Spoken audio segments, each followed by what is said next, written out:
Silent treatment is emotional abuse. Stonewalling is passive-aggressive behavior, period. I'm Sinta Ebersohn, and I invite you to get up and grow with me. Sometimes we go silent because we've been deeply hurt and simply unable to speak, and that's okay.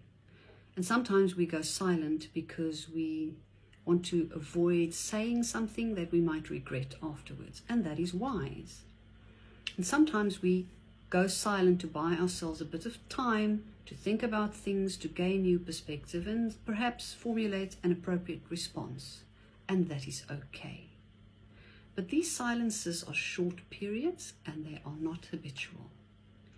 There are, however, people who go into prolonged periods of silence, and they have a habit of doing so. They do this to exert power over you and to manipulate you into doing something that they want. They withhold connection with you to create emotional distance from you, to cause you pain. Quite frankly, they do it to punish you and to get control over you, or to regain control that they perceived they had over you. The impact of silent treatment is profound if you think about it. It actually threatens your self-esteem. It threatens who we are, because we get this message from somebody that we are not important, we are not worth anything, we are nothing. It attacks our sense of belonging because of the loss of connection.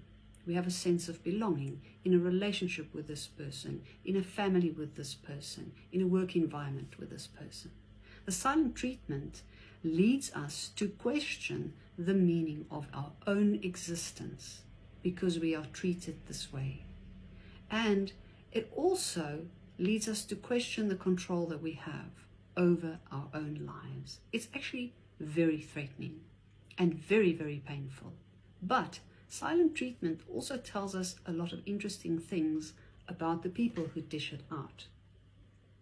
They actually have a very immature way of handling situations, and it's because they simply don't have the tools and the skills to express themselves and to communicate respectfully and effectively.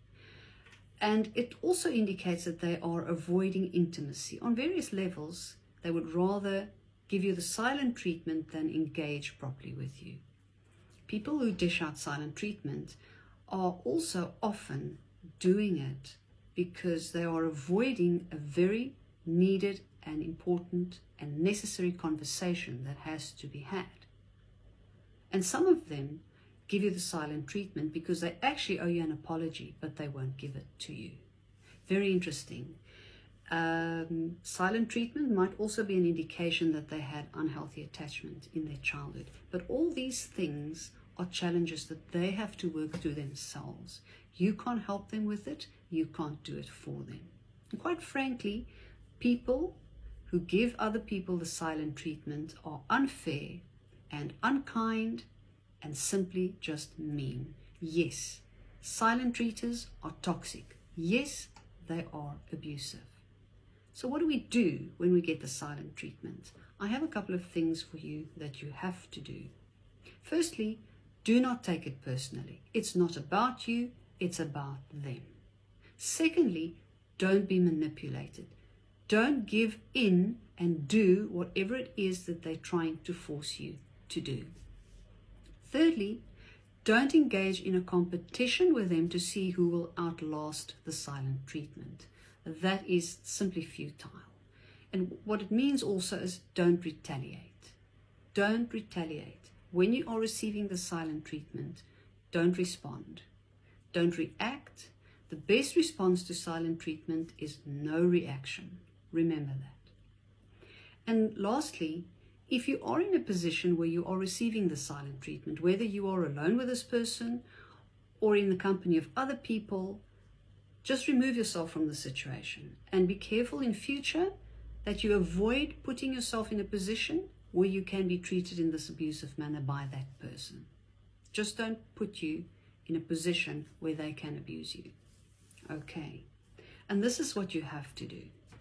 you explain the impact of their behavior on you once, only once, and you express your willingness to resolve the issue once. Do not repeat yourself. And unfortunately, if this behavior persists, you will have no choice but to end the relationship. I'm Sinta Ebersohn, and I invite you to get up and grow with me. If you enjoyed this, please hit the like button and share it with your friends and family, and follow me for more of this valuable information.